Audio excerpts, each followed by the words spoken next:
Topic number 1, पढ़ कर तसव्वुर समझना। इस जुज़ में अख्तबास अखबार के इश्तिहारात और ख़बर और नज़म पर मुनहसर सवालात पूछे जाएंगे। दिए हुए मवाद को तुलबा पढ़े और उस पर मुनहसर सवालात के सही जवाब का इंतखाब करें। तो स्कॉलरशिप के उर्दू मज़मून में हमारा पहला टॉपिक है पढ़ कर तसव्वुर समझना। यानी कि एक इक़्तिबास दिया जाएगा, इक़्तिबास यानी सबक का पैराग्राफ, उसको हमें ध्यान से पढ़ना है और उस पर जो सवालात दिए उसके जवाब हमें देना है।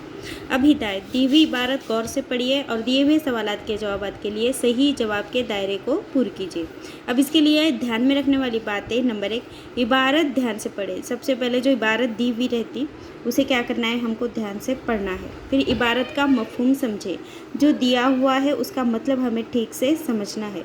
इबारत में मौजूद अल्फाज के मानी समझने की कोशिश कीजिए।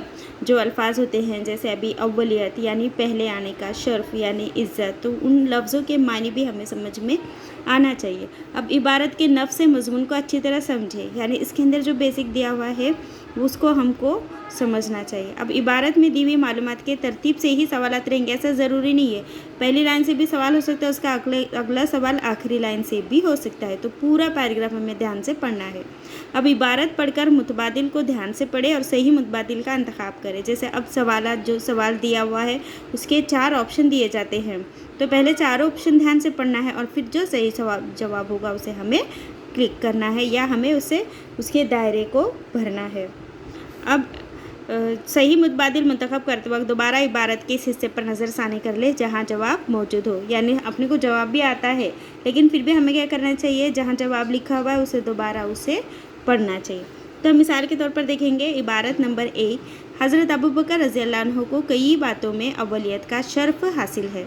मर्दों में सबसे पहले उन्होंने इस्लाम कबूल किया, कुरान मजीद को सबसे पहले किताबी शक्ल में जमा कराया और इस्लामी रियासत में बैतुल माल कायम किया। हज़रत मोहम्मद सल्लल्लाहु अलैहि वसल्लम ने उन्हें सिद्दीक़ का लक़ब दिया था। वो पहले शख्स हैं जिनको प्यारे नबी सल्लल्लाहु अलैहि वसल्लम ने किसी लक़ब से नवाजा। हज़रत अबू बकर रज़ी अल्लाह अन्हु तकरीबन 33 साल अल्लाह के रसूल सल्लल्लाहु अलैहि वसल्लम की पाक सोहबत में रहे।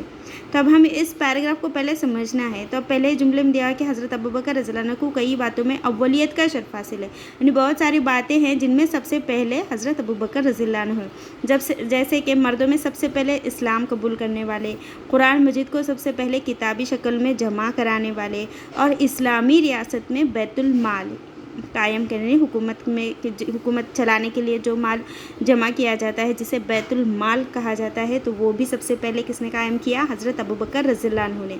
अब हज़रत मोहम्मद सल्लल्लाहु अलैहि वसल्लम ने उन्हें सिद्दीक़ का लक़ब दिया था, इसलिए उनका पूरा नाम है हज़रत अबू बकर सिद्दीक़ रज़ी अल्लाह अन्हु, और वो भी पहले शख्स है जिनको प्यारे नबी सल्लल्लाहु अलैहि वसल्लम ने किसी लक़ब से नवाजा था। और आप सल्लल्लाहु अलैहि वसल्लम की सोहबत में वो कितने साल रहे, 33 साल।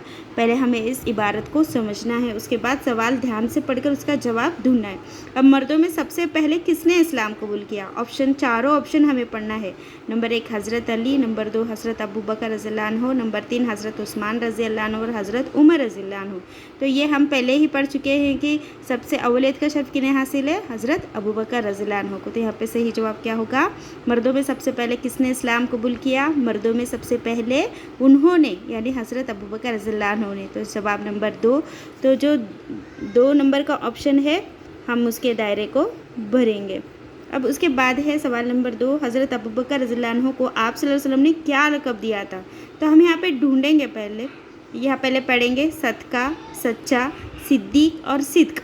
तो जिनको प्यारे नबी सल्लल्लाहु अलैहि वसल्लम ने लक़ब से नवाजा था, कौन सा लक़ब दिया था, सिद्दीक़। तो ऑप्शन नंबर 3 सिद्दीक़। तो ऑप्शन नंबर 3 को क्या करेंगे, हम उसके जवाबी नंबर के दायरे को भरेंगे। अब उसके बाद सवाल नंबर 3, हज़रत अबू बकर रज़ी अल्लाह अन्हु ने इस्लामी रियासत में क्या कायम किया। नंबर 1 मस्जिद, नंबर 2 इबादतगाह, नंबर 3 किला, नंबर 4 बैतुल माल। तो हम दोबारा वहाँ पर देखेंगे कि इस्लामी रियासत में उन्होंने क्या कायम किया, बैतुल माल। तो सही जवाब क्या होगा उसका, बैतुल माल। इसका ऑप्शन नंबर कितना है बच्चों, 4। तो सही जवाब हमारा क्या होगा, 4। अब इस तरीके से इबारत नंबर 2 और इबारत नंबर 3। अब इबारत नंबर 2 हम देखेंगे, मुंबई में तेज़ बारिश से कभी कभी सैलाबी सूरत पैदा हो जाती है, लोगों का बाहर निकलना मुश्किल हो जाता है। मुंबई के खुर्द इलाके में चिल्ड्रन एट सोसाइटी नामी इदारा बच्चों के लिए एक बाल घर चलाता है। एक दिन लगातार बारिश हो रही थी, बाहर पानी की सतह बढ़ती जा रही थी, इसलिए बाल घर के बच्चे एक कमरे में सहमे हुए बैठे थे। इन बच्चों में अस्मा भी शामिल थी, जिसे दूसरे बच्चे दीदी कहकर पुकारते थे। अब हम पहले इसका मतलब समझेंगे कि मुंबई में क्या हो रहा था। तेज़ बारिश हो रही थी, जिससे सैलाबी सूरत पैदा हो जाती है, यानी सैलाब आने की सूरत। अब वैसे हालत में लोगों का बाहर निकलना क्या हो जाता है, बहुत ही मुश्किल हो जाता है। अब मुंबई के मानखुर्द इलाके में चिल्ड्रन एट सोसाइटी नामी इदारा बच्चों के लिए एक बाल घर चलाता है। ये सोसाइटी का नाम है जो बच्चों के लिए क्या चलाता है, एक बाल घर, यानी बच्चों का घर। अब एक दिन क्या हो रहा था, लगातार बारिश हो रही थी और बाहर क्या हो रहा था, पानी की सतह बढ़ती जा रही थी। तुमको मालूम है बम्बई में क्या होता है, पानी जमा होते जाता है, तो पानी की सतह क्या हो रही थी, बढ़ती जा रही थी। इसलिए बाल घर के बच्चे एक कमरे में सहमे हुए बैठे थे। उन बच्चों में अस्मा भी शामिल थी, जिसे दूसरे बच्चे दीदी कहकर पुकारते थे, यानी अस्मा शायद उनमें सबसे बड़ी होगी, जिसे बच्चे क्या पुकार रहे थे, दीदी। अब इस पे सवाल दिया हुआ है कि बच्चे दीदी कहकर किसे पुकारते हैं। नंबर 1 अस्मा, नंबर 2 फातिमा, नंबर 3 सीमा या नंबर 4 जवेरिया। तो वो बच्चों को हम देखेंगे, अस्मा भी शामिल थी, जिसे दूसरे बच्चे क्या कह रहे थे, दीदी। तो इस सवाल का सही जवाब क्या होगा, नंबर 1 अस्मा। तो ऑप्शन नंबर 1 को हम क्या करेंगे, उसका दायरा भरेंगे। अब सवाल नंबर 5, मुंबई में तेज़ बारिश से कैसी सूरत पैदा हो जाती है। नंबर 1 बरसाती, नंबर 2 पहाड़ी, नंबर 3 सैलाबी और नंबर 4 मुसीबत। तो पहले ही लाइन में है तेज़ बारिश के कभी कभी सैलाबी सूरत पैदा हो जाती है। तो ऑप्शन नंबर 3, तो हमारा जवाब कौन सा सही होगा, ऑप्शन नंबर 3। अब सवाल नंबर 6, चिल्ड्रन एट सोसाइटी नामी इदारा बच्चों के लिए क्या चलाता है। अब यहाँ पर हम देखें, यहाँ पे बच्चों के लिए क्या चलाता है, एक बाल घर, चिड़ियाघर, बाल घर, जूता घर या रानी बाग। तो क्या चलाता है वो, बाल घर। इसका ऑप्शन नंबर कितना है, 2। तो हम क्या करेंगे, ऑप्शन नंबर 2 को भरेंगे। अब इबारत नंबर 3, बकरी के बच्चे को मेमना कहते हैं। बकरी के बच्चे को क्या कहते हैं, मेमना। अब नीलू के पास भी एक मेमना है, मेमना यानी बकरी का बच्चा। अब उसका रंग दूध की तरह सफ़ेद है, उसके बाल नरम और चमकीले हैं, वो छोटी छोटी आँखें, 2 छोटी छोटी आँखें हैं, उसके कान लंबे हैं मगर दुम छोटी है। नीलू ने बड़े प्यार से उसका नाम सितारा रखा है। बकरी के बच्चे मेमने का उसने क्या नाम रखा है, सितारा। किसने नाम रखा, नीलू ने।